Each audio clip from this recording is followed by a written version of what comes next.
All right, everybody. I am Steve, and this is A is for Alice. Today B is for Bad Company, because I have completed another discography. How exciting for all of you. Yeah, I'm kind of searching to get some content out there. I have plenty of ideas. I just don't have plenty of time right now. I'm a busy man. And Olivier had asked me who was up next after he watched my Procol Harum discography completion, and I actually completed this about 3 weeks ago. But then it dawned on me, hey, this will be an easy one to do. Obviously, the band Bad Company, born out of the ashes of Free, because you got Paul Rodgers, Simon Kirke. You've got Mick Ralphs from Mott the Hoople and Boz Burrell from King Crimson. A lot of people were really pissed when Mick Ralphs left Mott the Hoople, because that was the end of Mott the Hoople. But you know what? Good comes from bad sometimes. So we got a solo Ian Hunter career, which has gone on now for, holy fuck, 50 years now. So, yes, and also, I believe, first band signed to Swan Song Records. And everybody knows who that is. That's Led Zeppelin, Peter Grant / Atlantic Records. So where do we start? Well, we'll start at the beginning. Self-titled debut. One of the few bands who did an album title, a song title, and the band name all rolled up into one. Think of Black Sabbath. Yeah. Comes out 1974. Big hit right off the bat. Goes to number one. My God, when I was in a band, we used to play Can't Get Enough. Absolutely hate that song. There's no more boring song for a bass player to play than Can't Get Enough, unless it is a country western song. All right, what comes up next? Oh, yeah, I also have the Deluxe CD set. What comes on here? We get bonus tracks, B-sides, outtakes, and alternate versions, not alternative. No, alternative is another genre of music. Up next, then, we have Straight Shooter, the follow-up, 75. This goes to number 3. I do not have the album. I do have the deluxe CD set here, also with bonus tracks, alternate takes, and unreleased songs. And you know what? These two albums, very much sister albums. This could have been a double LP, but who starts out their career with a double LP? Certainly not Bad Company. Like I said, it goes to number 3 in 1975. They follow that up with 1976. These boys are on a roll, because this is 3 albums now in 21 months. Yeah, take that, Pearl Jam, U2, whoever you are. They sit around and put out an album every 5 years. This goes to number 5. Now we're slipping. We go 1, we go 3, we go 5. But you know what? It's actually a pretty good album. It probably has my favorite Bad Company song on here, Silver, Blue, and Gold. Give me silver, blue, and gold. Colors of the sky, I'm told. All right. Then we move on to the 4th album, Run with the Pack. No, that was Run with the Pack. What the hell are you doing? Okay, number 4 album. God, I wish I edited, but fuck it. We're just moving on. Live with the Mistakes. Burning Sky from 1977. This goes to 15. Like I said, we're going 1, 3, 5, 15. Now I do have the album there. Now Paul Rodgers, he's in his little jiu-jitsu outfit or whatever here he's got going on, because he is a man of the martial arts. And there you go. There's your Swan Song label. So I have the LP, and I also have the CD.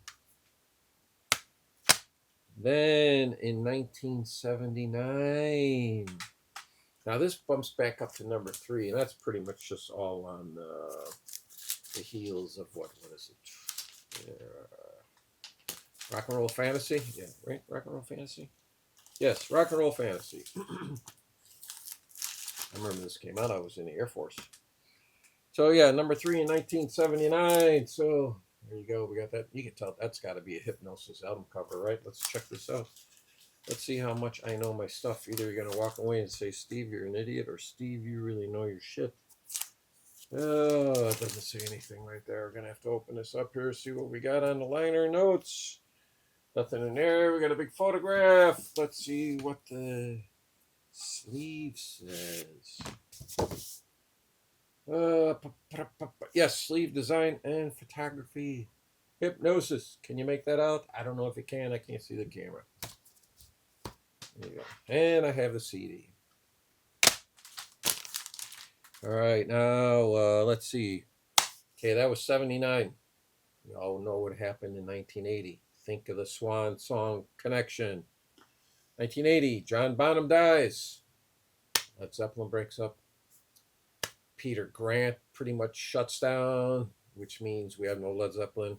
We have an inactive Peter Grant. That means Swan Song is kind of taking their Swan Song. So, yeah, real gut punch there.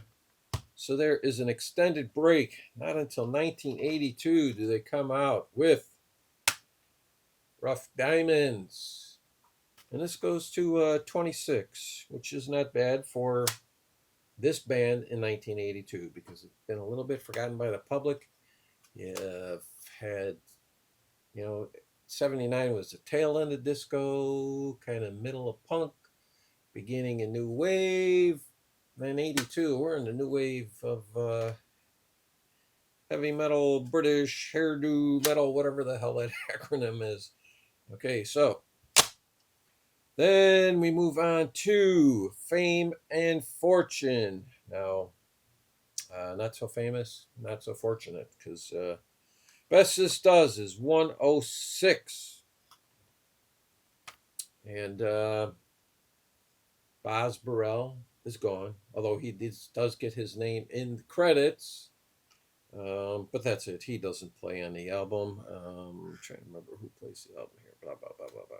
Oh, they just use a session musician. So, and then Brian Howe takes over lead vocals because Paul Rogers says that is it. I am out of here, guys. And Brian Howe, he sang on the Ted Nugent album Penetrator. I think that came out like in '84. It's not a bad vocalist. Has a better voice than me, that I can tell you. Just not my kind of singer. So if you're saying, Steve, if he's not your kind of singer, why do you keep buying this stuff? Well, the reason is I am a completist. Some of you suffer from the same disability, condition, whatever you want to say. Up next, 1988 comes Dangerous Age. And this goes to number 58. Once again, they use session basis. And then this is probably the best album from the Brian Howe era. And I think its chart performance confirms that. It goes to number 35 in 1990, Holy Water. What was the hit here? If You Need Someone, is that it? Can't remember. But it did all right. Sold over 1 million copies, which 1990, that's not bad for a band of this ilk. Because now what? We're at the end of hair metal, and we're getting the start of grunge. All right. Up next, 1992, number 40. We have Here Comes Trouble. Doesn't he look like trouble? Yeah, sure. What's the song in here that was it? Was it? How about? I think it was How About That, the opening track. I think I kind of remember seeing that like on MTV or something. So who we got here? Oh, Felix Krish gets credit for the bass player. But you know what? Number 40 is not bad. So now we move on to 1995. This album, not so well. Hits 159, and this is Company of Strangers. Probably looks strange to you because I've never seen that album cover. I didn't even know Bad Company were still a ongoing concern at this point.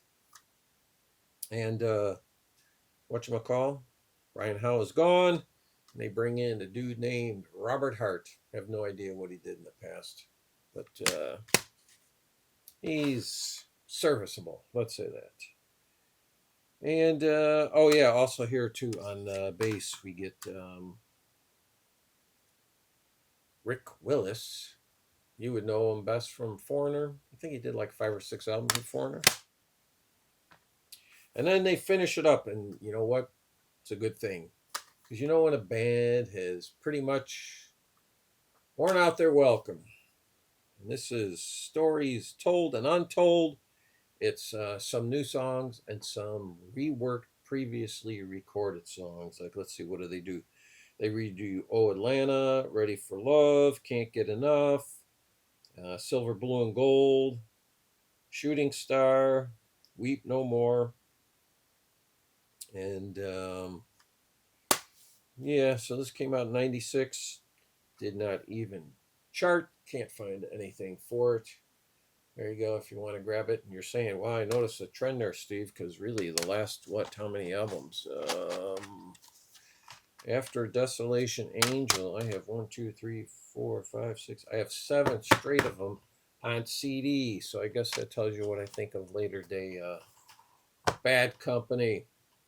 So there you go. How many albums? I think they did 12 albums, right? Let's see. 1, 2, 3, 4, 5, 6, 7, 8, 9, 10, 11, 12. Oh, they did 13. Okay, unlucky 13. No wonder why they call it a day. All right, so that's it. That takes care of my discography of Bad Company. And you know what? They're not a band I listen to a lot anymore. But like I said, I'm a completist. It's not that I wanted it. I needed it. All right. Thank you, everybody.